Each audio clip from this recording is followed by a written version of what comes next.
मुंबई महापालिकेतील वाद सोडवण्यासाठी भाजपकडून प्रयत्न सुरू आहेत। महापौरांसह 4 प्रमुख नेत्यांवर समन्वयाची जबाबदारी देण्यात आली। महापौर, शिक्षण समिती सभापती, सभागृह नेते आणि स्थायी समिती अध्यक्षांवर समन्वय राखण्याची जबाबदारी देण्यात आली। अमित साटम यांनी 4 नेत्यांवर ही समन्वयाची जबाबदारी सोपवली। अंतर्गत वादात पक्षाला गृहीत धरू नका असं साटम यांनी सांगितले। तर नगरसेवकांच्या कामांवर फंड आणि इतर बाबी ठरणार, पालिकेचे चांगले निर्णय मुंबईकरांपर्यंत पोहोचवा असंही अमित साटम यांनी म्हटलेलं आहे। नगरसेवक आणि पदाधिकाऱ्यांच्या बैठकीमध्ये अमित साटमांनी या सूचना दिलेल्या आहेत।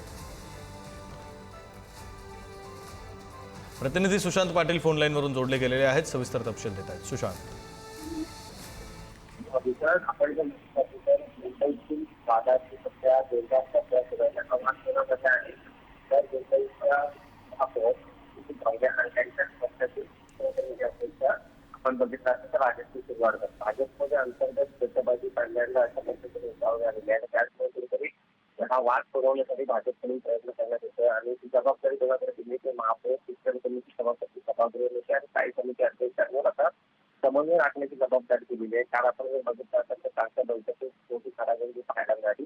त्यानंतर सक्त ताकीद जी होती भाजपचे नेते अध्यक्ष अमित साटम यांनी सर्व नेत्यांना जी आयटी दिलेली आहे। अंतर्गत वादात पक्षाला गृहीत करू नका, कारण पक्षाचं नाव जे आहे ते तुमचं मत खराब होत आहे असं स्पष्ट इशारा अमित साटम यांनी दिला आहे। तर नगरसेवकांच्या कामावर पण आणि इतर बाबी देखील ठरतील, कारण आपण जर बघितलं असेल तर नगरसेवकांना जर स्पीकरला दिली त्यावर कुठेतरी राजकारण टाकलं होतं, आरोप सरकारत होते। मात्र आता त्या नगरसेवकांचं काम कसं आहे ते बघूनच त्यांचा फंड आणि निधीच्या बाबतीत निर्णय घेतला जाईल असं देखील कालच्या बैठकीत सांगण्यात आले। आणि पालिकेच्या माध्यमातून जे चांगले निर्णय झाले ते मुंबईकरांपर्यंत पोहोचवा अशा सूचना अमित साटम यांनी सर्व नगरसेवक आणि पदाधिकाऱ्यांना दिलेल्या आहेत। आपल्याला सविस्तर तपशील देत होते। धन्यवाद सुशांत दिलेल्या या सविस्तर माहितीसाठी।